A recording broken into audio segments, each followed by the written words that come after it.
За Арслан намын дэргэдэх гэрээгээ бодлого судалгааны хүрээлэнгээс өнөөдөр чөлөө зах зээлийн экосфер нэртэй арга хэмжээг зохион байгуулж байна. За энэ удаад бол бид дахиад л эдийн засгт төрийн оролцооны талаар хэлэлцүүлэхийг бизнесийн хамт олонтойгоо бизнес эрхлэгчтэйгээ бол хийж байна.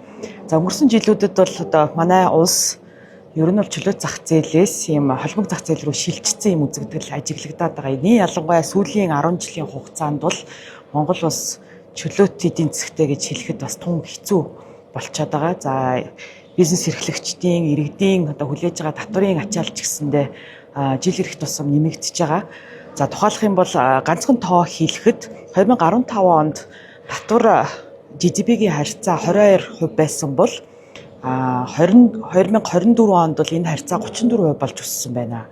Өөрөөр хэлбэл одоо эдийн засгт хэрэглэж байгаа нэг төгрөг дутмын одоо 100 төгрөг дутмын 34 нь яг төрт орж байгаа гэсэн үг. За дээрэс нь төрийн өмчт аж ахуй нэгжүүдийн хувь хэмжээний асуудал байж байна. За одоо манай улсын хамгийн том аж ахуй нэгжүүд бол зөвхөн одоо төрийн өмчт аж ахуй нэгжүүд болсон байна. Нийтдээ 25.6 их найт төгрөгийн борлуулалтын орлого олж байна. Гэх мэтчлэн ер нь манай улс бол одоо ингээд дахин эдийн засгийн одоо юм хувьсгал хийх шаардлагатай болцсон. Одоо 90 онд явсан шилжилтийг бараг дахин хийх ёстой болсон ийм цаг мөчтөр ирчээд байна. За энэ нөхцөлөд л одоо бас хаанаас юунаас ихтэйвэ гэхлээр ер нь өнгөрсөн цаг хугацаанд бий болсон 92 оноос хойш одоо арчилсан хувьсгалаас хойш үйл явцыг бас саармагжуулж байгаа энэ улс төрийн одоо асуудлуудтай бас их холбож ойлгож байгаа. За тухайлах юм бол одоо сүүлийн 3 сонгуулийн цикл дээр нэг нам одоо өмнөхөө ялд байгуулсан. За Монгол Ардын нам бол одоо 10 дахь жилдээ засаглаж байна. За өнгөрсөн 10 жилийн хугацаанд бол одоо Монгол Ардын нам бол улс төрийн зах зээл дээр монопол байдалтай болчихлоо.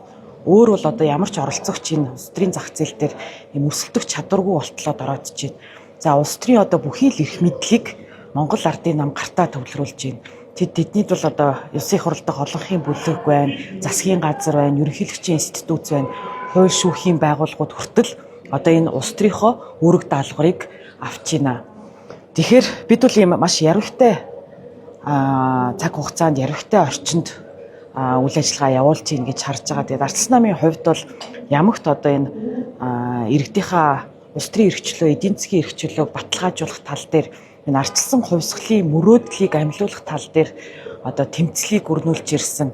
90 оны одоо арчилсан хувьсгалын тэмцэл ч гэсэндээ одоо арчилсан намын анхдагч нараас улбаатай. Тэгэхээр бид бол одоо энэ тэмцлийг бол одоо үргэлжлүүлэх одоо үүрэгтэй ийм хүмүүс, ийм улс төрийн нам.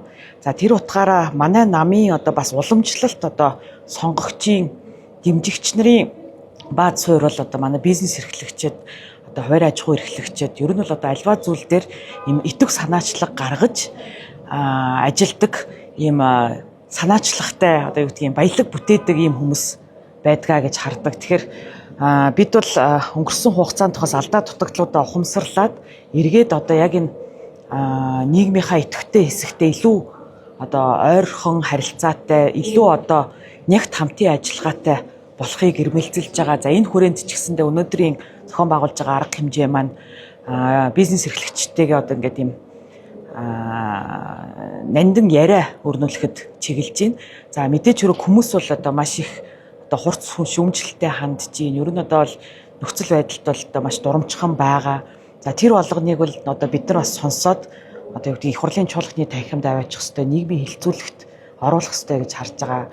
Тэгэхээр бол Арчилсан нам бол ямагт л одоо нөгөө бизнесийнхаа талд, ямагт л одоо эдийн засгийнхаа талд, зах зээлийнхаа талд зогсон гэдгээ бол дахин баталгаажуулсан. За манай намын бүх одоо лидерүүд бас энэ зүйлийг хэлж ярьсан ийм уулзалт арга хэмжээ оллоо гэж дүгнэж байна.